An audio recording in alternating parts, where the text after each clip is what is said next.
people. The First Amendment, freedom of speech, in here is all but gone. The Obama administration has again turned the Internal Revenue Service into armed attack dogs, auditing political opponents for speaking out against them. And I'm sorry if I tend to be throwing some red meat out here, but to me, someone who's risked their life and who's looked people in the eye to risk their life for this Constitution that I carry in my pocket and have for more than 30 years, because that's what I've sworn to defend, I'm not going to apologize for that.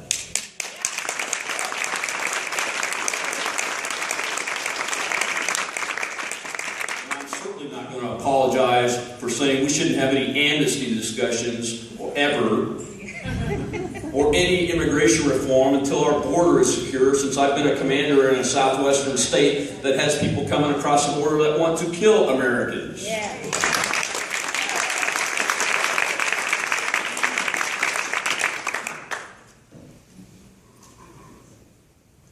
On the subject of freedom of speech, Senator Landrieu, by the way, has not exercised her freedom of speech on this issue. She's been silent. Perhaps she's exercising her Fifth Amendment right against self-incrimination.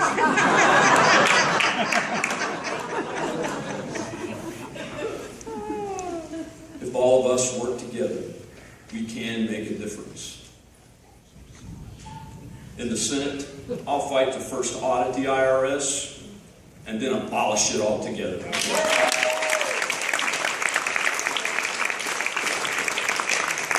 Say that as a political stunt. I don't need to. I have the conservative credentials to do it.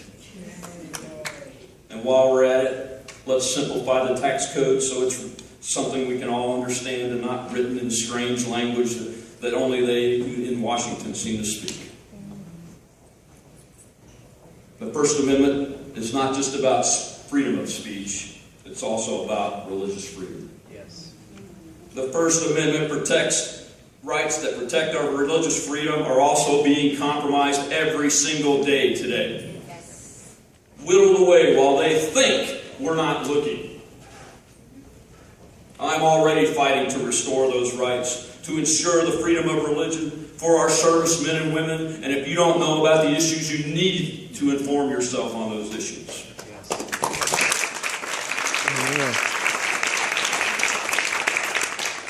And for our school children like the Young Marines up in Bossier City, Louisiana, I put a petition on my website to call the DOJ under accountability long before Mary Landrieu talked about it or anybody else in the Louisiana delegation did. Take a look at the website and see the date. That's wrong. And we're going to stand up and fight that.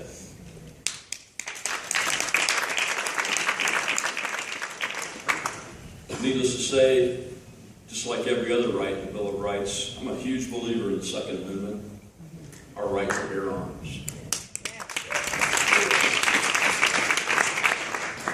The founders created that right because it's the insurance policy for the rest of our Constitution and rights that are not only listed in the Bill of Rights, but in nature's rights and the Creator's rights that they use as the foundation for the Declaration of Independence and the Constitution of the United States, which is what makes us America. Woo! But like everyone, Candy and I were horrified by the stories of violent crime that we seem to see in our newscast every single day. But what bothers me more is that Washington is focused on the weapons criminals use instead of seeking the root of the crime, the culture of violence. Trying to ban guns to save lives is like outlawing forks to stop obesity. It doesn't make any sense. To curb violence, we need to promote, rebuild, and sustain a culture that cherishes all life as precious. It's not insignificant that the right to life, liberty, and pursuit of happiness is spelled out in our declaring document.